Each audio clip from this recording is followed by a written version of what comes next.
Nasamsam ng mga kapulisan ng Benguet PNP ang mahigit 50,000 pisong halaga ng hinihilalang ilegal na droga sa isinagawang bypass operation na nagresulta sa pagkakaaresto ng 2 drug personalities.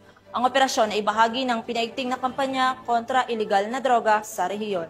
Ang report kay Police Master Sergeant Lenny Valerio. Naging matagumpay ang isang araw na pagpapatupad ng anti-illegal drugs operations ng mga kapulisan ng Police Regional Office Cordillera Administrative Region o PROCAR matapos makumpiska ang mga illegal na droga na nagkakahalaga ng 59,312 pesos at maaresto ang 2 drug personalities sa maghiwalay na operasyon na isinagawa sa lalawigan ng Benguet nito lamang 5 ng Agosto taong kasalukuyan.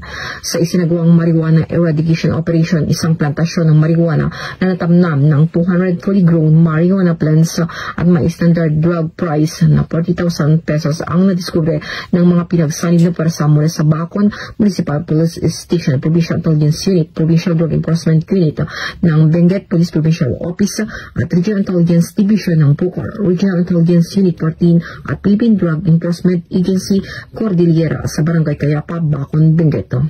Lahat ng nadiskubreng tanim na marijuana ay binunot at sinulog matapos ang kukulang dokumentasyon. Patuloy naman ang investigasyon upang matukoy ng mga iba pang posibleng taniman ng marijuana sa mga kalapit na lugar at mahuli ang mga responsable sa pagtatanim nito. Mula dito sa rehiyon ng Cordillera, ito ang iyong PNN correspondent, Police Master Sergeant Lenny Valerio, alagad ng batas, tagataguyod ng Balitang Pulis.